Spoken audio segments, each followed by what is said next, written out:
Gero arazoak izan ziren ditun lana topatzeko? Gero, bueno, handi despatxatu ninduen, eta despatxatut eta tailerrekoak egon ziren huelgan astebete. Eta pasatu nuen txarto. Apostu horrelako batekin, nik kanpoan, eta horrek astebete gelditute, joan ditzen soldata eman ziguten 300.000 peseta. Eta orduen, orduko zuzendari zeudenak huelga mantentzen, esan nion, oye, a ver, si vais a seguir eso, coger el dinero ese y administrarlo, la gente más... No cogemos el dinero ese. Bueno, hasi ziren astebete berandu lanean,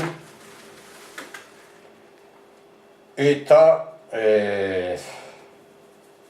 hasi nintzen, bueno, lanabile, tailer batera joan nintzen, latierro, eta peoie behar zituen, pero sartu nintzen, eta 3. egunien haure konbenioa.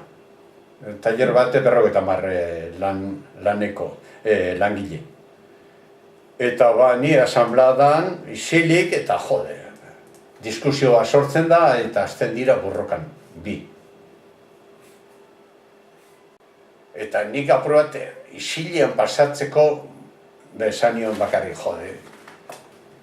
El único que se va a frotar las manos pegándonos nosotros es el empresario. Urrungo komunien entatu zan empresaria, ze komentario egin nuen nik eta dute bestea. Eta nuen din netorren, abisua. Eta esan zidan, a los 3 meses que tienes eso, te vas a la calle. Hori gertatu zen. Eta lana bilatu nun, jaula puñeta. Eta alako baten, notizia, prentzan irakorri nuen, se necesita peón con carnet de conducir y si valora euskera. Listo. Joder. Presentatu nintzen. Eta da, gaur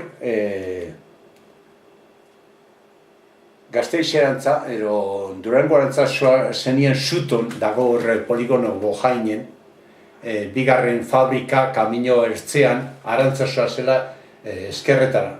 Durangotik pasatoz, bi fabrika daude lehenengoko bazterrea eta bigarrena zuton.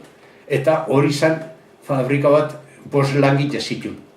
Eta usilloak egiten ziren.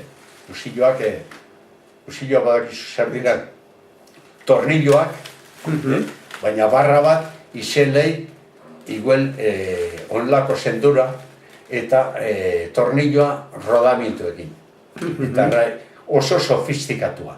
Eta presentatu nintzen nagusiaren gana, tipona, elako izendakoa, eta hitz egin genduen eta bale, urrengoko nien lanean. Eta handik 10 egunera beste nagusi bat hori enpresa zen Elgoibarko taldeko batekoa, eta nire fitxa bete ondoren, eta hori, deitu zioten, ¿sabes a quién has cogido en la fábrica? Pues no sé. Ese Imanol, pues está trabajando y bien. Pues es de las huelgas, y entonces, a ver, eta orduen, jarri ziotela, a ver, decide tú qué es lo que tienes que hacer con él. Eta handik hilabetera esan zian, jo, Imanol, pasatut oso txartu, Presionatzen zidaten ofizinatan, Eibartik, a ver, norra hartu duan, eta ute bestea. Eta, listo. Eta, esan diote, hemen gelditzen zarela, eta kitxo. Nasa hartu nuen. Gero, bi galdiune, bueno, hor geutela, tailer txiki baten hor poligono industrial nagusi badago Madrilerako irteeran, eta hor, huelga bat auki gendun, eta diru bat eskaini zigun horrek onartu gehen duenak, eta beste biak diru hartu zuten, eta ni gelditu nintzen barruan. Fue ginen taller berrira, horra. Eta orduen esan zidan, Imanol, tallerrean almazena handiagoa da, lan gehiago dago, jente gehiago izango gera, eta enkargatu.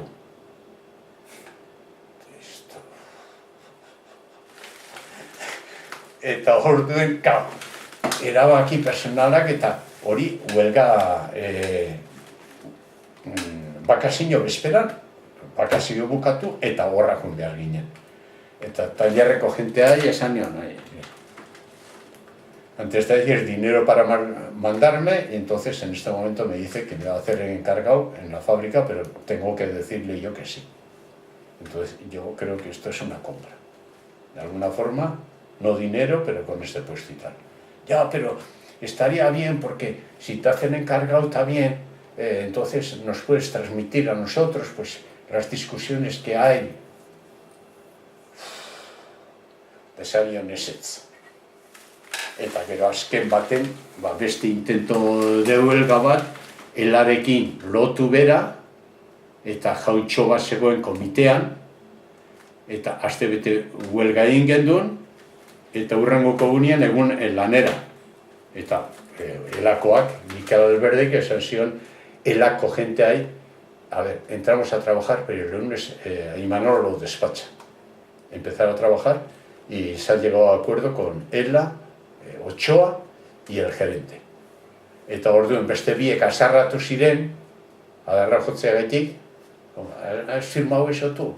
Eta orduen protesta gonsan eta hor jarraitu du lanean, zutonen.